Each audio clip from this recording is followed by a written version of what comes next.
pain.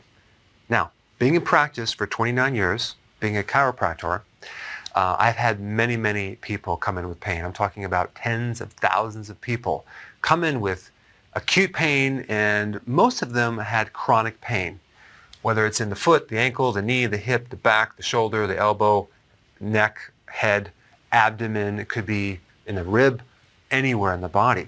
So I have a lot of experience dealing with chronic pain, and I'm going to share with you some very powerful things that you can do if you have chronic pain.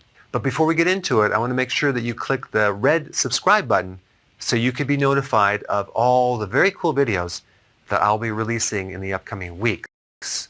And in addition to that, you'll be notified of the live Q&A sessions I'll be doing throughout the week. Okay, so one of the most common reasons why people have chronic pain is post-surgery and post-injury. When you get a surgery, whether it's from the back and the knee or the shoulder, you can develop scar tissue that can come back to haunt you years later. If you have an injury, same thing happens. The body heals with scar tissue. If I wasn't doing what I'm doing now, I would have chronic pain really bad because I've had many, many injuries and I've had quite a few surgeries. I have treated people that were in serious motorcycle accidents that were going very fast and then hit a car, hit something, and basically survived, but they're living with chronic pain. I've had other people parachute, for example, and the chute, one guy, his chute didn't even open, and he landed in the trees. Can you imagine the trauma from that? I've had people come in with tailbone injuries that created all sorts of back pain. One guy was filling up his tank with gasoline, and he did not put the car in park. So as his car rolled away, because apparently it was on a hill, he tried to stop it, and his foot got caught underneath the tire, and he ran over his ankle. And he had chronic pain for over 6 years. And you can also have pain that's referred. So if your gallbladder is inflamed, for example, that can cause pain in the right shoulder. And I'm going to put a link down below of a video that I just did on this so you can get more data on referral pain. Diabetics have chronic pain, especially in the feet and the hands. You can have chronic pain from having an autoimmune condition, whether it's rheumatoid arthritis or lupus. There's many different types of autoimmune conditions that cause pain because autoimmune is about inflammation. And when inflammation builds up, that can cause pain. And then we have arthritis or severe stiffness. Now, as far as chronic pain goes, there's not a lot of exact knowledge on why people develop chronic pain. Now, there are some theories out there, but it's not exactly known why. But what I'm going to talk about and what I'm going to give you is my opinion on the subject.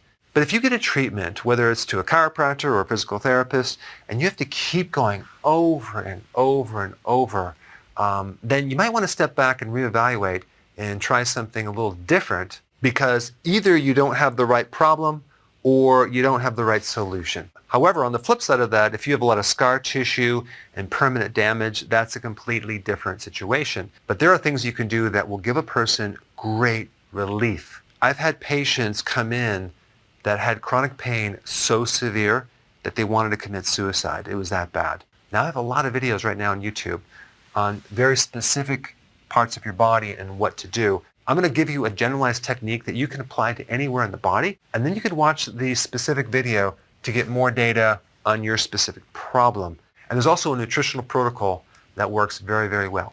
So let's first talk about post-surgery chronic pain and post-injury chronic pain. Okay, let's just pretend that you have pain on the left ankle right here from a surgery or an injury. Okay, let's say you're putting gas in your car and you didn't put in brake and you ran over your ankle, okay, and you have pain now on the left side right here on the outside. All right, what you want to do is you want to work on the opposite side over here. You do not want to work in the area that you have pain. If you do, you'll kind of re-traumatize it, okay? You want to work on the opposite side.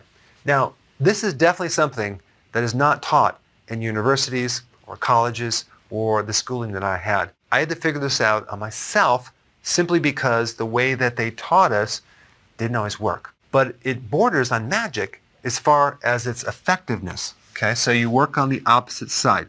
So wherever it hurts on this side, you work on the opposite side. The first thing that you want to do if you're doing this on yourself or a friend or family member, is you get them to rate it on a scale from 0 to 10. 0 being no pain, 10 being the most severe. Okay, you get a number. Let's say it's an 8. So what you do is they have pain on the left ankle, you work on the opposite side. Okay, what do I mean work on the opposite side?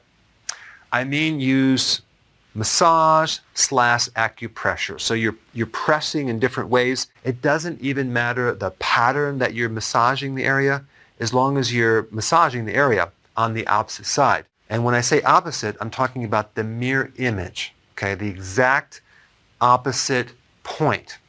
Now, what's interesting about this, when you work on the good side, it's going to be extremely tender when you press if you're getting the exact spot where the injury or the pain is coming from, okay? Now, at first when you do this, it's going to be very, very tender on the good side.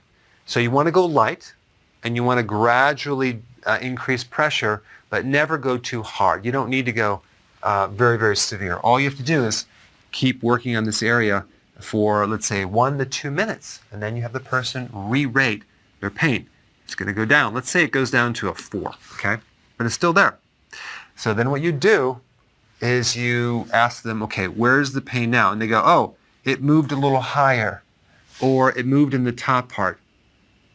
Then you do the exact mirror image on this side, so you do the opposite on that side, okay? And I'm going to put some links down below of me actually doing this so you can see.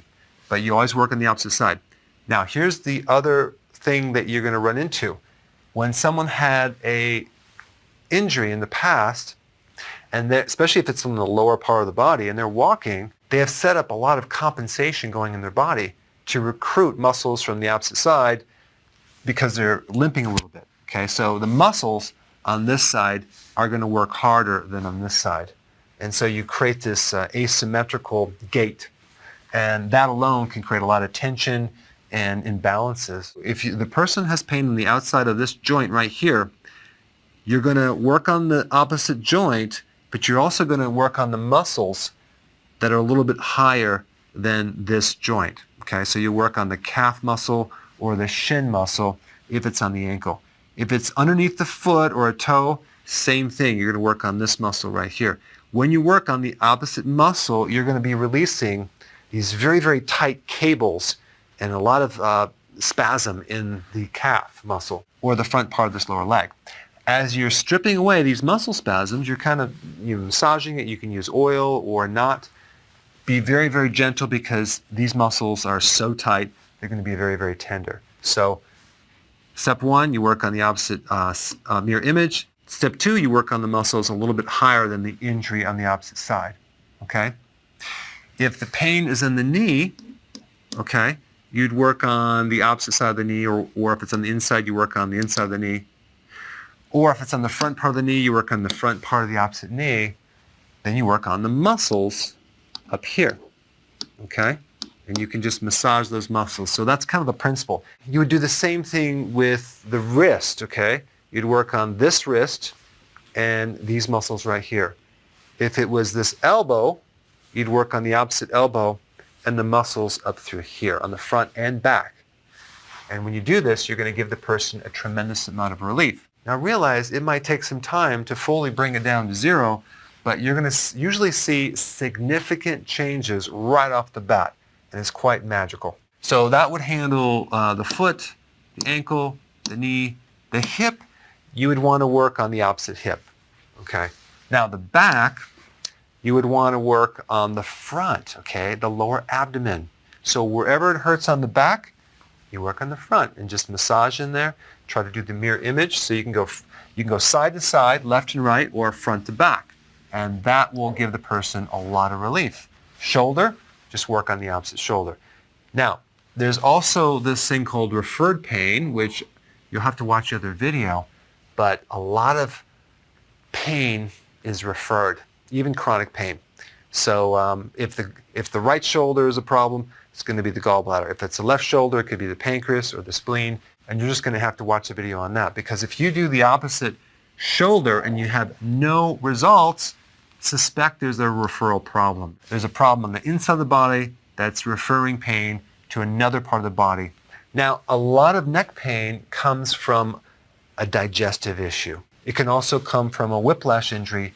That's a little more complex, so I put some links down below of what to do for whiplash because that involves several other steps.